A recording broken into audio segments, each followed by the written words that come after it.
বর্তমান বিএনপি সরকার এবং আগের যে সরকার ছিল সেই সরকারগুলোর মধ্যে পার্থক্যটা কি? আগেও বিএনপি সরকার ছিল এবং বর্তমানে বিএনপি সরকার ক্ষমতায় আছে। মাঝখানেও কিন্তু আওয়ামী লীগ সরকার প্রায় 15 থেকে 16 বছর ক্ষমতায় থেকেছে।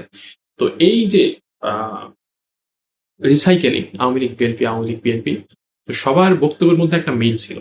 বিশেষ করে ধর্ম নিয়ে সবাই রাজনীতিতে ব্যস্ত ছিল। ধর্মকে কিভাবে ব্যবহার করা যায়, আশপাশের বিভিন্ন রাষ্ট্রগুলোতে যেভাবে ব্যবহার করা হয় আর কি ধর্মকে, আমাদের বাংলাদেশেও কিন্তু সেটা প্রচলন ছিল। হয়তো ভারতে যেভাবে হিন্দু মুসলমান দাঙ্গা বাঁধাই দেওয়া একটা রাজনৈতিক কালচারে পরিণত হয়েছে, বাংলাদেশে ওইটা হয়তো হয় না, কিন্তু ব্যাপক সমালোচনা কিন্তু বিভিন্ন বক্তব্যের মাধ্যমে তৈরি হয়। ঠিক আছে? যেমন একটা বক্তব্য আছে, ধর্ম যার যার, উৎসব সবার। ঠিক আছে? কিন্তু প্রত্যেকের ধর্ম আলাদা, প্রত্যেকের উৎসবও কিন্তু আলাদা। মুসলমানের ধর্ম একরকম, তাদের কৃষ্টি কালচার বা বিভিন্ন যে উৎসবগুলো আছে সেগুলো একরকম। ঠিক আছে?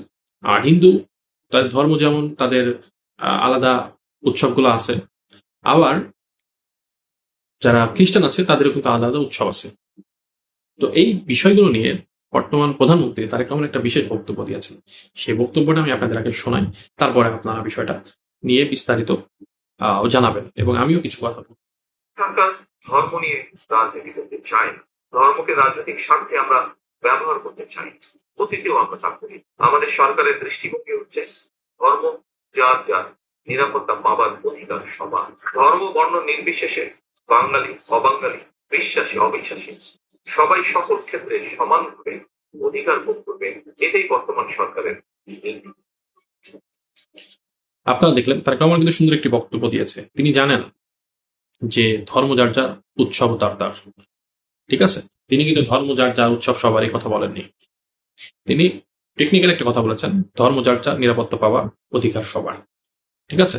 তো এই যে সুন্দর একটি স্লোগান বাংলাদেশের আগাম ভবিষ্যৎ রাজনীতিবিদদের জন্য তারেক রহমান দিলেন সরকারের সর্বোচ্চ ক্ষমতায় থাকা অবস্থায়, সরকারের সর্বোচ্চ ক্ষমতার চেয়ারে বসে থাকা অবস্থায়, এটা বিশাল একটি ব্যাপার বলে আমি মনে করি বাংলাদেশের রাজনীতির ইতিহাসে।